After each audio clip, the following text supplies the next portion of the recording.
मैं पायल शुक्ला, आप सभी का स्वागत है N24 न्यूज में। आइए एक नजर डालते हैं अब तक की 25 बड़ी खबरों पर।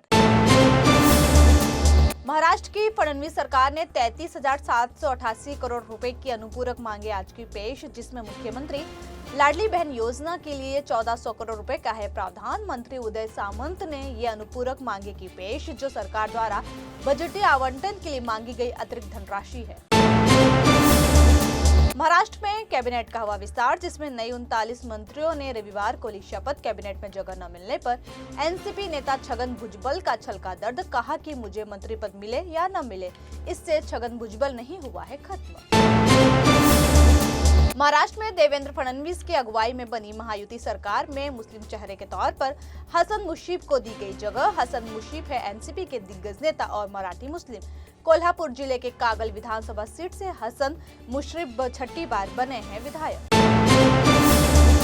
फडणवीस मंत्रिमंडल का हुआ विस्तार। इस मंत्रिमंडल में कुल 39 नवनिर्वाचित विधायकों को दिलाई गई शपथ। 39 में से 25 विधायकों को पहली बार बनाया गया है मंत्री। मंत्रिमंडल में 4 महिलाओं को किया गया शामिल। महाराष्ट्र में कैबिनेट विस्तार के दौरान भाई बहन बने मंत्री। ये भाई बहन एक समय में एक दूसरे के थे कट्टर राजनीतिक विरोधी, लेकिन अब वे दोनों नेता महागठबंधन के 2 दलों से बन गए हैं कैबिनेट मंत्री। इन 2 नेताओं में एक का नाम है पंकजा मुंडे, जबकि दूसरे का नाम है धनंजय मुंडे।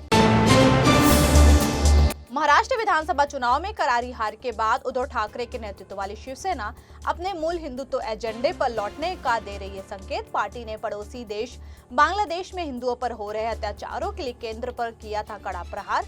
वहीं अब मुंबई के दादर स्टेशन के बाहर स्थित 80 साल पुराने हनुमान मंदिर की रक्षा के लिए आई आगे।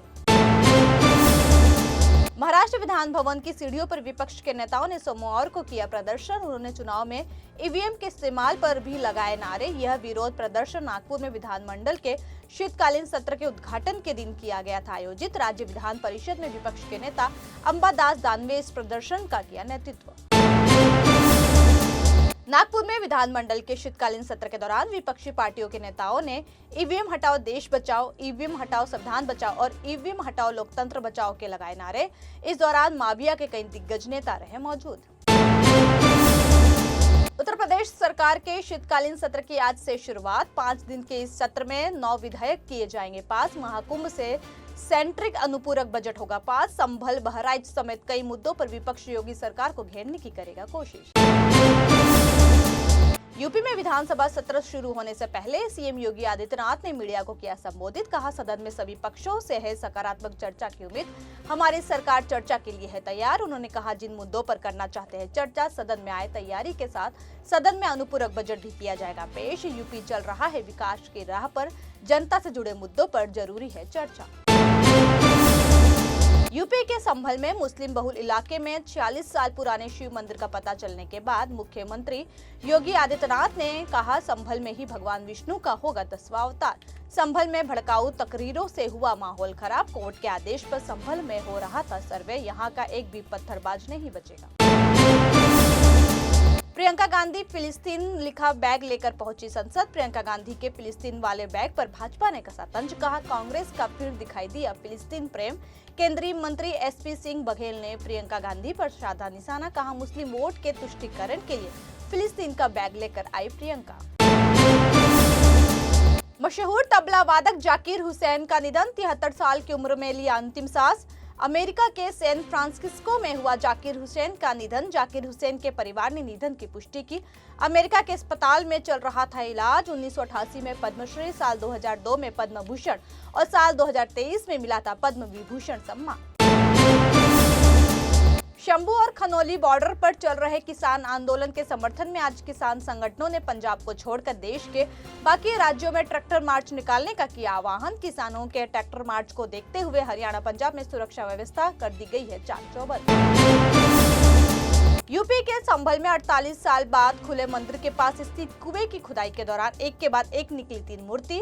करीब 15 से 20 फीट तक मंदिर की हो चुकी है खुदाई। इस दौरान कुएं में से खंडित हो चुकी मूर्तियां निकली, जो 7 से 8 इंच है लंबी। देखने से ये मूर्ति माता पार्वती, गणेश और लक्ष्मी की हो रही है प्रतीत। फिलहाल जांच पड़ताल है जारी। मौके पर भारी पुलिस बल है मौजूद।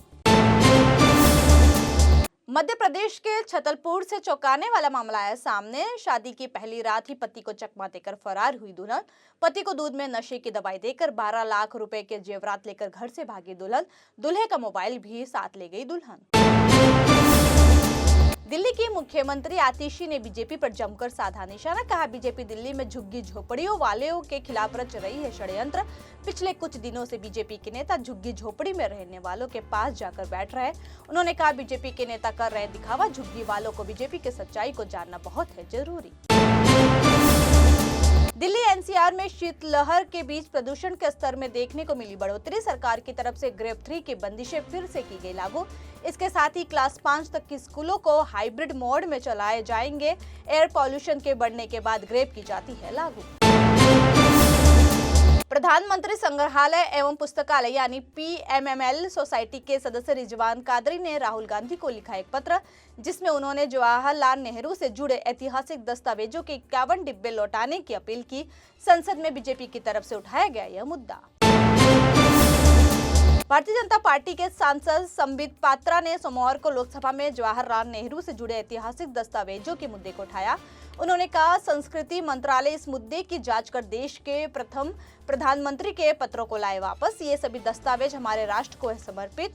पात्रा ने कहा, मेरी मांग संस्कृति मंत्रालय इस बात की सत्यता की करे जांच। 3 दिवसीय भारत दौरे पर है श्रीलंकाई राष्ट्रपति दिसानायके। इस दौरान उन्होंने सोमवार को प्रधानमंत्री नरेंद्र मोदी के साथ द्विपक्षीय संबंधों को मजबूत करने के अलावा रक्षा, व्यापार और निवेश बढ़ाने के लिए व्यापक बातचीत की। दिल्ली विधानसभा चुनाव से पहले आम आदमी पार्टी का बड़ा दावा। महिला अदालत में नारी सुरक्षा का उठाया सवाल। पूर्व मुख्यमंत्री अरविंद केजरीवाल ने केंद्र सरकार पर बोला हमला। संविधान पर राज्यसभा में चर्चा के दौरान बोली वित्त मंत्री निर्मला सीतारमण। कहा, कांग्रेस राज्य में महिला का होता था अपमान। उनके बयान पर मल्लिकार्जुन खड़गे ने मनुस्मृति लहराकर घेरा।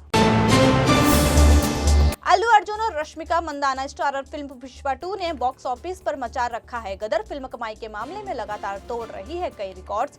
फिल्म को मिल रहा है जबरदस्त रिस्पांस। ग्लोबल बॉक्स ऑफिस पर पुष्पा 2 की कमाई 1300 करोड़ के पार।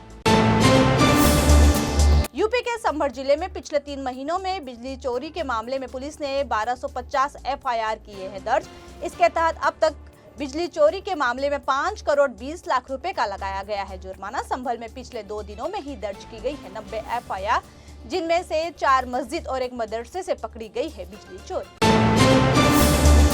फिलहाल के लिए इतना ही। देश और दुनिया की तमाम बड़ी खबरों के लिए जुड़े रहिए N24 न्यूज से। साथ ही N24 न्यूज के social media platform YouTube, Instagram और फेसबुक को लाइक, सब्सक्राइब और शेयर करना ना भूलें।